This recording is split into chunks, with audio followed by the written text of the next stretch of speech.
Hello and hi students, welcome to Chemistry Concept with Pragna ma'am, D&A block। आज एक special lecture है जिसमें mostly अब तक जितने टॉपिक आपको पढ़ाए हैं उसमें से जो जो डाउट सेशन है और जो जो याद रखने वाली बातें हैं थोड़ा मैं उसका रिवीजन करवाऊंगी। तो रिवीजन करने से थोड़ा बहुत आपका कॉन्फिडेंस भी बिल्डअप हो जाएगा और थोड़े बहुत आपके डाउट्स भी क्लियर हो जाएंगे। सबसे पहले मैं इसमें स्टार्ट करने वाली हूँ इलेक्ट्रोड पोटेंशियल का रिवीजन। क्या आपने टॉपिक पढ़ा था ना इलेक्ट्रोड पोटेंशियल? तो मुझे आंसर आप देने वाले हो यस और not. What is electrode potential वो बताओ। इलेक्ट्रोड पोटेंशियल बच्चों टू टाइप के होते हैं। एक है ऑक्सीडेशन पोटेंशियल और दूसरा होता है रिडक्शन पोटेंशियल। ठीक है, इलेक्ट्रोड क्या होते हैं वो पता है आपको? तो स्टूडेंट कहीं आपने बहुत बार ये टॉपिक पढ़ा है इलेक्ट्रोलिसिस, है ना? इलेक्ट्रोलाइसिस में जो एसेसरीज याद करो कि ये इलेक्ट्रोलिटिक सेल बोलते हैं। इसको क्या बोलते हैं? Electrolytic cell. इसमें जो सॉल्यूशन है उसे क्या बोलते हैं? Electrolytic solution, electrolyte. क्या बोलेंगे इसको? इलेक्ट्रोलाइट, यानी इलेक्ट्रोलिटिक सॉल्यूशन ही हुआ। उसमें और कौन सी एसेसरीज होती है? तो ऐसे मेटल रॉड्स होते हैं या नॉन मेटल ग्रेफाइट का रॉड कभी होता है या गैसियस इलेक्ट्रोड भी होते हैं हाइड्रोजन जैसे। तो अगर मैंने सपोज ये दो मेटल के रॉड डाल दिए, इधर मैंने ये सिंबल किस चीज का है? बैटरी का है। पॉजिटिव पोल है तो वो क्या है? एनोड। और नेगेटिव पोल है तो वो क्या है? कैथोड। और ये एनोड ये क्या? ये होते क्या है? मेटल के रॉड या नॉन मेटल में ग्रेफाइट का रॉड हो सकता है। तो इसे हम क्या बोलते हैं? इलेक्ट्रोड। समझ गए? अब हम बात कर रहे हैं इलेक्ट्रोड पोटेंशियल की। तो पोटेंशियल टू टाइप के होते हैं, एक ऑक्सीडेशन पोटेंशियल और दूसरा कौन सा? Reduction potential. अब बच्चों ऑक्सीडेशन पोटेंशियल, मान लो कि मैंने कॉपर के बारे में ऐसा लिखा है कि कॉपर गिव्स कॉपर प्लस 2, ये कुछ भी नहीं है, कॉपर गिव्स कॉपर प्लस 2 ऐसे लिखा है। और जो इलेक्ट्रोड पोटेंशियल है, इलेक्ट्रोड पोटेंशियल का सिंबल है ई सेल। और अगर वो स्टैंडर्ड है तो ई नॉट का लेबल लग जाएगा। तो अगर ये ई नॉट सेल ऐसे मैंने लिखा ECU/Cu+2, तो अब क्या समझोगे इसको वो बताओ मेरे को कि ये ऑक्सीडेशन पोटेंशियल है या रिडक्शन पोटेंशियल? ऑक्सीडेशन। कैसे पता चला कि ये ऑक्सीडेशन है? तो ऐसे पता चलेगा कि Cu gives Cu+2 +2 इलेक्ट्रॉन। ठीक है, यानी Cu मेटल से मेटल आयन बनने वाला है, Cu सॉलिड से Cu2 एक्वियस, ये भी ध्यान में रखना। Cu सॉलिड से क्या? Cu2 aqueous. तो ये प्रोसेस हो गया क्या? ऑक्सीडेशन का। अब मान लो कि मैंने ऐसे नहीं लिखा, ऐसे लिखा E नॉट Cu2/Cu, तो अब क्या समझोगे इसको? रिडक्शन। कि Cu+2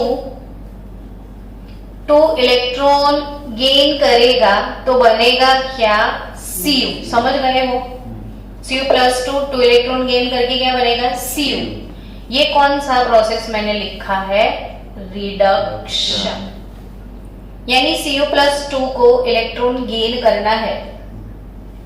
तो इलेक्ट्रॉन गेन करने की जो टेंडेंसी है क्या सबकी सेम होती है?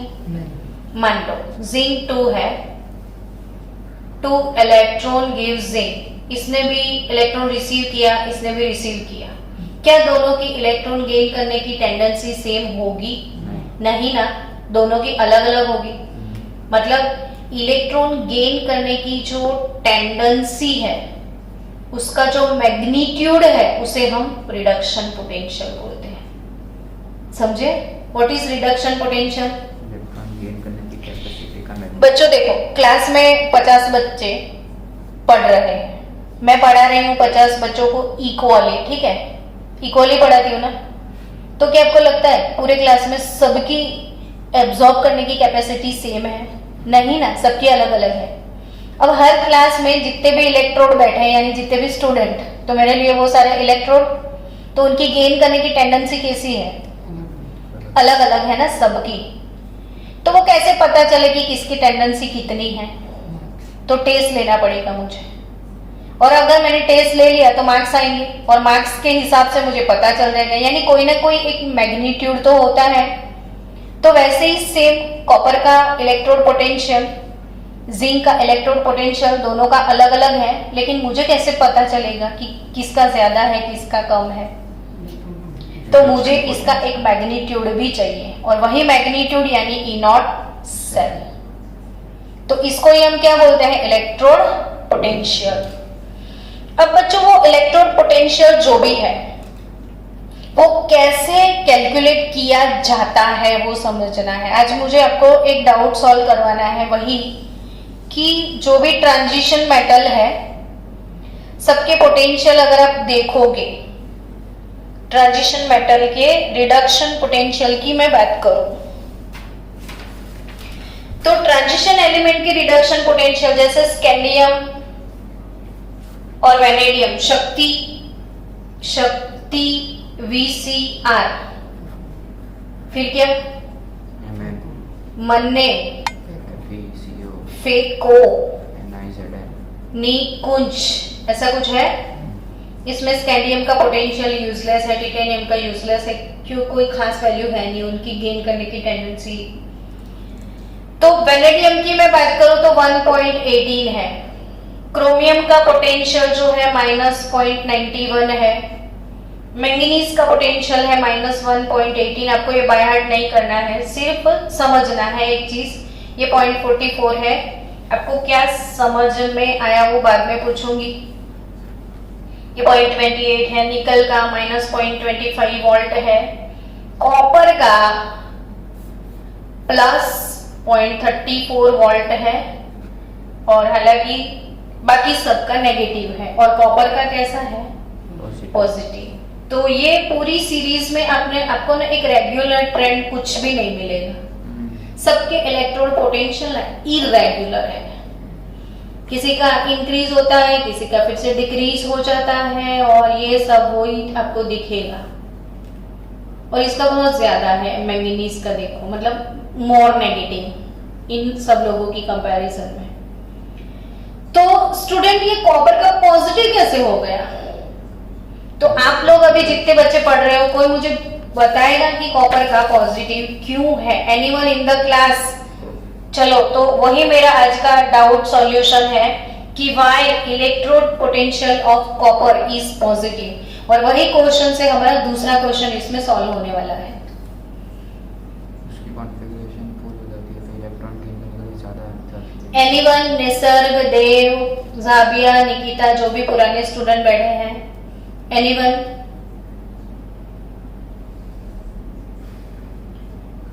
कोई नहीं? कौन बोल रहा है? कोई भी नहीं?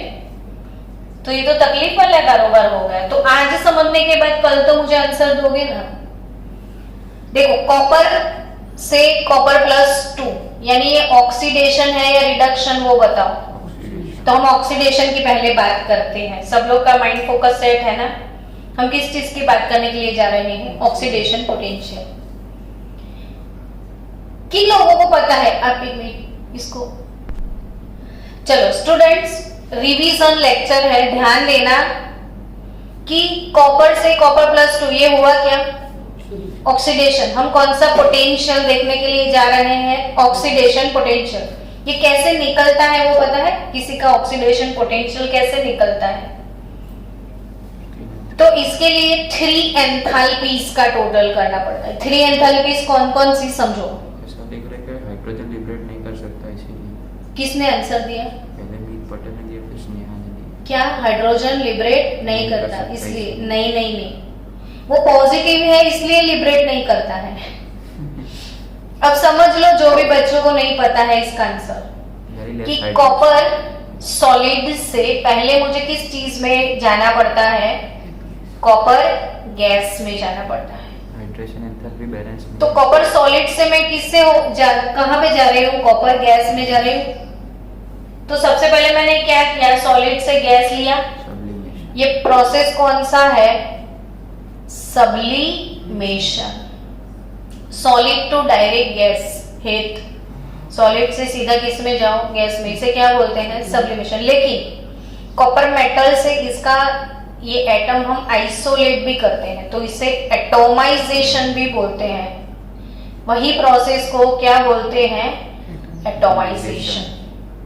सब्लिमेशन वाले प्रोसेस को क्या बोलते हैं? एटोमाइजेशन। ठीक है।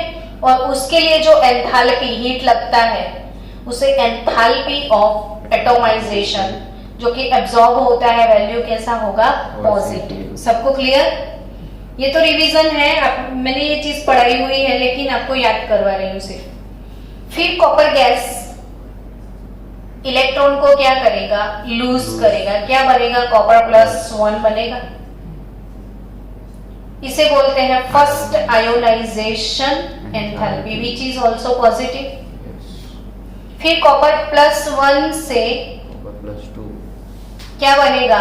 कॉपर +2। ये इलेक्ट्रॉन लूज करेगा, ये इलेक्ट्रॉन सेकेंड इलेक्ट्रॉन लूज करेगा, तो सेकेंड आयोनाइजेशन एंथैल्पी वो भी कैसी है? पॉजिटिव। फिर कॉपर +2 गैस अब पानी में डालोगे, एक्वियस बनाओगे, इसका सॉल्यूशन बनाओगे, तो कॉपर 2 एक्वियस बनेगा। ये वाली प्रोसेस को, यानी कॉपर 2 जो गैस है इसके आजू बाजू में एक्वा माने क्या? वाटर। ये क्यूट मैंने बनाए हैं वो वाटर के मॉलिक्यूल हैं। तो कॉपर +2 ऐसे एक्वा से पूरा पैक हो जाएगा, यानी कॉपर +2 एक्वियस बना। उस टाइम जो हीट रिलीज होता है वो कौन सा एंथैल्पी? Hydration enthalpy. वो कौन सा एंथैल्पी? Hydration enthalpy. वो नेगेटिव होगा। ठीक है। अब स्टूडेंट सबका टोटल लगाना होता है। ये कट, ये कट, ये कट, तो डायरेक्ट क्या मिला आपको? Cu सॉलिड 2Cu+2 एक्वियस मिलता है। और इसके लिए टोटल रिएक्शन एंथैल्पी आपको फाइंड करनी होती है। क्या फाइंड करना है? Total reaction enthalpy. तो टोटल रिएक्शन एंथैल्पी कैसे फाइंड करते हो? पॉजिटिव। तो इसके लिए लगता है enthalpy of atomization plus first ionization enthalpy plus second ionization enthalpy plus hydration enthalpy, और सब एंथैल्पी का टोटल होके आपको क्या मिलेगा? Delta H। अब बच्चों समझना बात को, कि जो कॉपर है वो कॉपर की एंथैल्पी ऑफ एटोमाइजेशन है 339 जितनी है या ना? उसकी फर्स्ट आयोनाइजेशन एंथैल्पी है 745 जितनी, और second ionization enthalpy very high of copper, ये चीज हम पढ़ चुके हैं। कॉपर का कॉन्फ़िगरेशन देखो, 3d10 4s1, एक इलेक्ट्रॉन चला गया, फुल्ली स्टेबल कॉन्फ़िगरेशन, यानी Cu+1 के बाद Cu+2 नहीं बनता है। क्यों नहीं बनता है? क्योंकि स्टेबल है, और स्टेबल से हम इलेक्ट्रॉन निकालने के लिए बहुत मेहनत करनी पड़ती है। तो कॉपर का देखो सेकेंड आयोनाइजेशन एंथैल्पी कितना हाई है। अब क्या हाइड्रेशन एंथैल्पी वैसे कॉपर की ज्यादा है, हाँ, कॉपर की और निकल की हाइड्रेशन एंथैल्पी बहुत ज्यादा है। and which is -21 -21। अब आप खुद ही सोचो कि ये रिएक्शन टोटल जो एंथैल्पी है ना उसका वैल्यू क्या आएगा, मेरे को वो बताओ। पॉजिटिव। कैसा वैल्यू आएगा? पॉजिटिव आएगा, ऑब्वियसली पॉजिटिव आएगा। तो डेल्टा एच टोटल पॉजिटिव आया। अब आपको थर्मोडायनामिक में शेयर करवा दूं, गिब्स हेल्महोल्ट्ज इक्वेशन नाम सुने हो? यस। डेल्टा जी को क्या बोलते हैं? गिब्स फ्री एनर्जी, है ना। और गिब्स हेल्महोल्ट्ज इक्वेशन है delta H minus T delta S. तो आपने delta H total of reaction find कर लिया। आपने ये वैल्यू पॉजिटिव लेके आए कि नहीं? क्यों पॉजिटिव आ गई समझाओ ना मेरे को। कॉपर में आंसर क्या देना है आपको? कोई पूछे कि इसका पॉजिटिव वैल्यू क्यों ज्यादा है तो आप आंसर देना कि कॉपर की हाइड्रेशन एंथैल्पी वैसे ज्यादा है तो भी कॉपर की आयोनाइजेशन एंथैल्पी भी बहुत ज्यादा है। यानी ये हाइड्रेशन एंथैल्पी आयोनाइजेशन एंथैल्पी को बैलेंस नहीं कर पाती है, तभी ये वैल्यू इंक्रीज है, ज्यादा पॉजिटिव हो गई। तो ओवरऑल वैल्यू कैसी हो जाएगी इसकी? पॉजिटिव। किसकी पर? Delta H. हम यहाँ पे देखो ऑक्सीडेशन लेके बैठे हैं, रिडक्शन लेके नहीं। हम कौन से पोटेंशियल की सोच रहे हैं अभी? ऑक्सीडेशन की। तो हमारा डेल्टा एच पॉजिटिव आया, तो डेल्टा जी भी कैसा आएगा? पॉजिटिव ही आएगा, क्योंकि ये वैल्यू बहुत ज्यादा है तो ये पॉजिटिव आ जाएगा। अब delta G gives free energy का एक इक्वेशन ये भी पढ़ा होगा, माइनस NF E0 सेल, याद आया? अब डेल्टा जी का वैल्यू इधर डाल दो तो E0 सेल, अब ये पॉजिटिव वैल्यू है, ये नेगेटिव है, तो आपका E0 सेल कैसे निकलेगा? नेगेटिव निकलेगा। यानी कौन सा नेगेटिव निकला? E0 Cu/Cu2 आपका -0.34 वोल्ट निकलेगा। ये कौन सा पोटेंशियल है? ऑक्सीडेशन। हमारा क्वेश्चन क्या है? कॉपर का पॉजिटिव है, बट कौन सा पॉजिटिव है? E0 Cu2/Cu।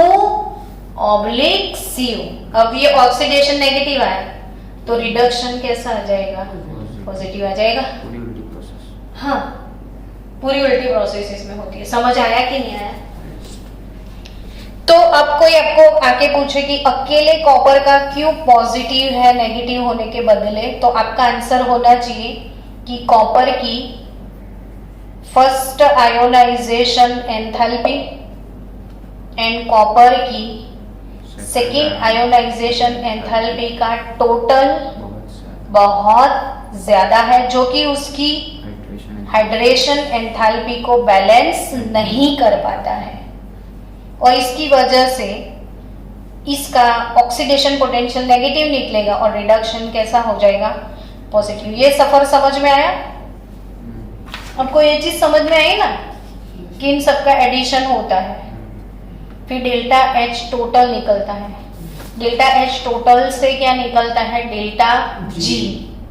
ये गिब्स हेल्महोल्ट्ज इक्वेशन को यूज करके delta G is equal to minus NF E0 cell. अब जाके क्या निकलेगा? E0 cell. डन। तो कॉपर का कैसा है? पॉजिटिव की नेगेटिव? अब आप अच्छे से समझ गए हो। कॉपर की फर्स्ट आयोनाइजेशन एंथैल्पी कम है, लेकिन second ionization enthalpy of copper is very high. और हाइड्रेशन तो उसकी ज्यादा है ही है, लेकिन उससे भी ज्यादा क्या हो गई? आयोनाइजेशन हो गई। विथ वैल्यू मैंने इसलिए बता दिया था कि कभी भूल ना जाओ आप। अब सेकेंड क्वेश्चन को सॉल्व किया जाए, जो मैंने कल आपको होमवर्क में दिया था। अब टेक्स्ट बुक है आपके पास? मेरे पास टेक्स्ट बुक खुला हुआ है कि नहीं आपके पास टेक्स्ट बुक? मैंने कल कौन सा क्वेश्चन दिया था आपको? हाँ, कल मैंने एक डाउट सॉल्विंग सेशन दिया था और मैंने बोला था कल आप सॉल्व करके आना कि एक्सप्लेन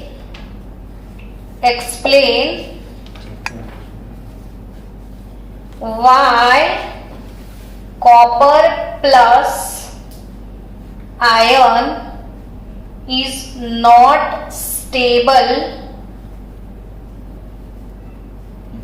in aqueous solution. बोलो. Copper plus 1 ion is not stable in aqueous solution. चलो मेरे को आंसर, कितने लोगों ने इसका आंसर कल सोच के रखा है, सीख के रखा है, बताओ. High hydration. किसने बोला? स्नेहा खुशी. स्नेहा और खुशी ने क्या बोला? High hydration. High hydration enthalpy. तो explain why Cu+1 ion is not stable in aqueous solution. देखो Cu+1 है एक्वियस सॉल्यूशन में क्या है? Cu+1 है और क्वेश्चन है कि वो तो नॉट स्टेबल है. तो अभी अभी मैंने वही तो समझाया ना आपको आज इलेक्ट्रोड पोटेंशियल के बारे में कि इसकी हाइड्रेशन एंथैल्पी -21 है, यानी Cu+1 has high hydration enthalpy. Yes or not? Yes. Cu+1 को एक्वियस सॉल्यूशन में डालोगे तो बहुत सारी हीट रिलीज होती है. हालांकि आप ऐसा सोचोगे कि मैम Cu+1 से Cu2 बनना इतना इजी नहीं है, क्योंकि Cu+1 तो स्टेबल कॉन्फ़िगरेशन है. इसका आयोनाइजेशन एंथैल्पी अभी भी हमने लिख के रखा था, कितना था? 1960 किलो जूल पर मोल. 960 किलो जूल पर मोल कॉपर का सेकेंड आयोनाइजेशन एंथैल्पी इतना हाई है. इसका मतलब तो ये हुआ ना बच्चों कि Cu+1 तो इजीली बन जाएगा, लेकिन Cu+1 बनने के बाद Cu2 इजीली नहीं बनता है. और जब इजीली नहीं बनता है, Cu+1 से Cu2 इजीली नहीं बनता है, तो ये तो स्टेबल होना चाहिए. तो क्यों अनस्टेबल है? हाइड्रेशन ज्यादा है. तो कि इसको पानी में डालो ना तो हाइड्रेशन एंथैल्पी कितनी रिलीज होती है? अब इसको चाहिए कितनी? 1960. यस. रिलीज कितनी होती है? -21. अब इसको आयोनाइज होने के लिए चाहिए कितनी? +9. तो आराम से उसमें से वो एनर्जी सॉक कर लेगा वो, और एनर्जी एब्जॉर्ब करके Cu+1 हमेशा किस में चला जाएगा? Cu2 में. और ये बहुत ज्यादा एनर्जी एब्जॉर्ब करके इसमें चला गया और Cu+2 में चला जाएगा, और एक Cu+1 Cu में भी जाता है, इसलिए इसका डिसप्रपोर्शनेशन हो जाता है. यानी Cu+1 अनस्टेबल है, तो या तो वो लोअर ऑक्सीडेशन स्टेट में जाता है और हायर, दोनों में जाके अपने आप को स्टेबल करने का ट्राई करता है. जब भी कोई ऑक्सीडेशन स्टेट कैसा होता है? अनस्टेबल. तो वो क्या ट्राई करता है? स्टेबल होने का. तो स्टेबल होने के लिए वो क्या करता है? हायर और लोअर में जाता है. क्यों हायर और लोअर में जाता है वो भी समझने वाली बात है कि अगर मेरे पास Cu+1 है और Cu+1 दो रेडिकल है. अब आप जानते हो कि किसी का ऑक्सीडेशन स्टेट Cu+1 से क्या हो रहा है? Cu+2 हो रहा है ना. मतलब कोई ऑक्सीडाइज तब होता है ना जब सामने कोई रिड्यूस होने वाला होता है. रेडॉक्स कब होता है? रेडॉक्स का डेफिनेशन क्या? तो where there is a oxidation there is always reduction. अगर किसी का रिडक्शन नहीं हो रहा है तो मेरा ऑक्सीडेशन कैसे होगा? समझे कि नहीं? इसलिए किसी को नहीं, कुछ पाने के लिए कुछ खोना पड़ता है. इसलिए Cu+1 को क्या पाना है? Cu+2. तो फिर एक Cu को Cu बनना पड़ेगा. तो एक Cu+ से Cu+2 ऑक्सीडेशन हो गया, तो Cu+ से Cu क्या हो जाएगा? रिडक्शन. तभी ये डिसप्रपोर्शन पॉसिबल है. बहुत सारे Cu होंगे. हाँ, मतलब जितने होंगे अंदर वो सारे एक ही थोड़ी होता है कभी. ये तो कितना छोटा होता है.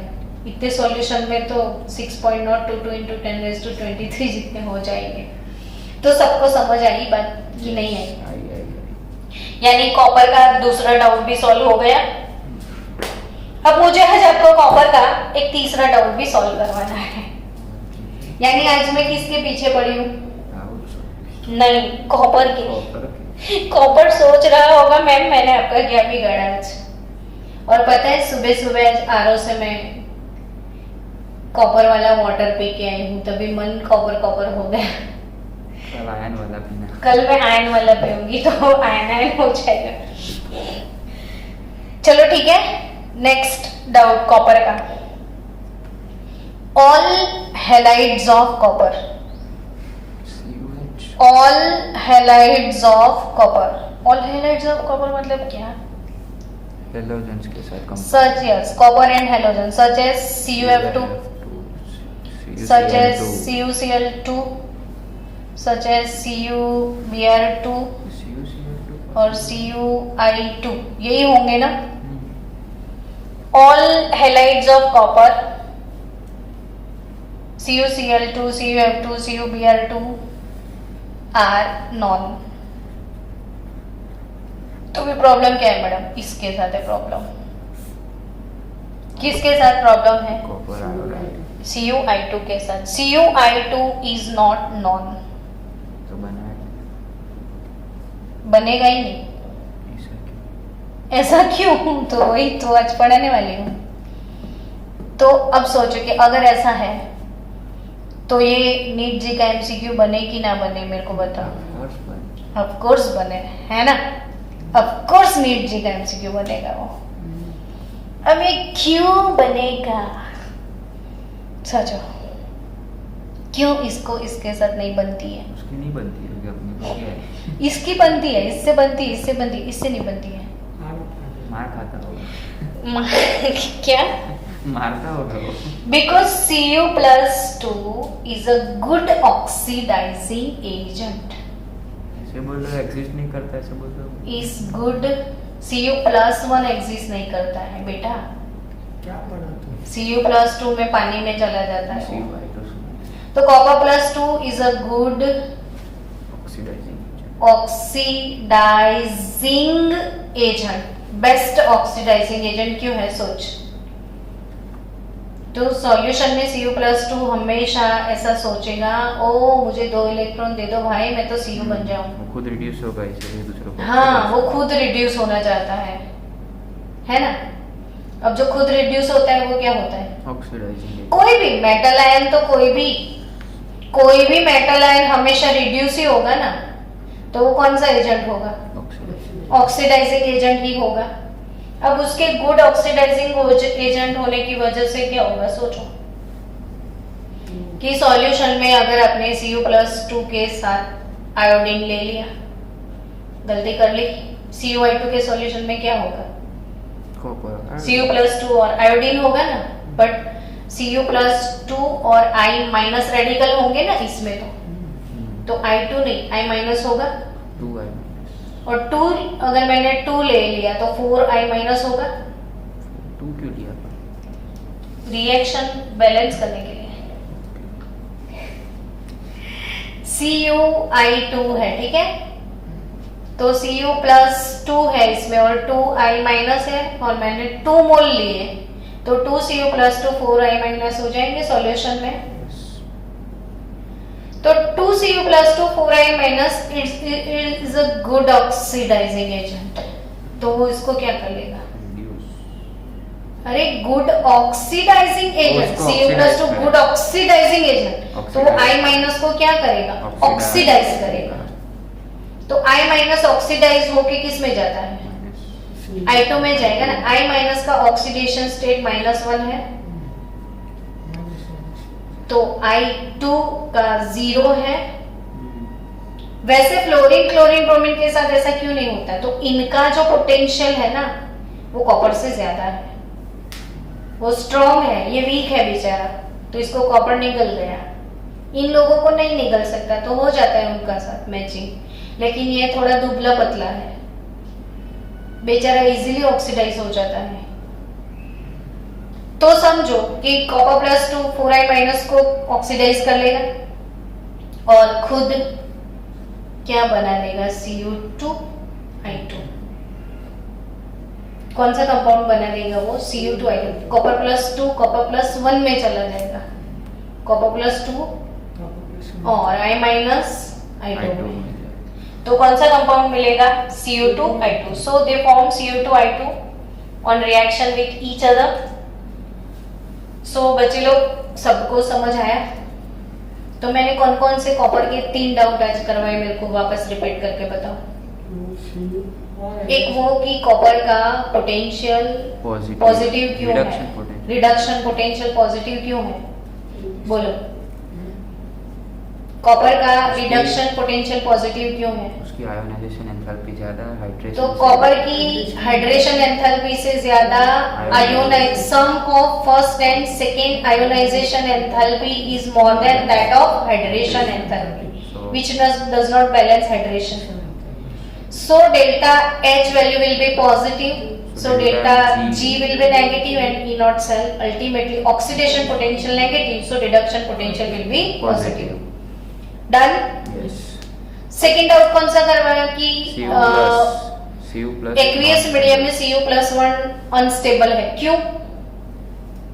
तो हालांकि Cu+1 से Cu+2 में जाने के लिए बहुत ज्यादा आयोनाइजेशन एंथैल्पी की जरूरत है, 960 किलो जूल पर मोल, बट हाइड्रेशन एंथैल्पी बहुत ज्यादा है, -21 वो अपने आप Cu2 में बन तो अपने आप वो Cu+ से Cu+2। लेकिन कहीं ऑक्सीडेशन होता है तो साथ में रिडक्शन भी होना चाहिए, तभी रेडॉक्स कंप्लीट होता है।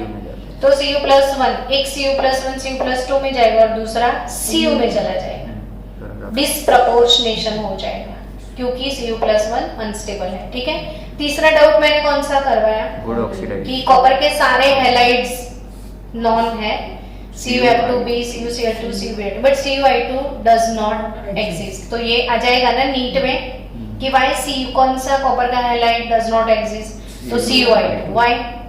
Because copper 2 is a good oxidising agent. तो वो कॉपर 2 I- को क्या कर लेगा, Cu2I2 में कन्वर्ट ऑक्सीडाइज हो जाएगा, तो Cu2I2 कंपाउंड बना लेगा, वो खुद रिड्यूस हो जाएगा, I- को ऑक्सीडाइज कर लेगा और Cu2I2 बना लेगा, जिसमें Cu का ऑक्सीडेशन स्टेट +2 नहीं है, +1 है, माइनस भी नहीं है, +2 से +1 में चला जाएगा। रिड्यूस हो तो तभी Cu(I2) कभी एग्जिस्ट नहीं करता, क्या बनना हमेशा रहता है Cu2I2, बाकी सारे हैलाइड्स को कोई इश्यू नहीं है। समझ गए आप? तो कॉपर के तीनों डाउट हो चुके हैं।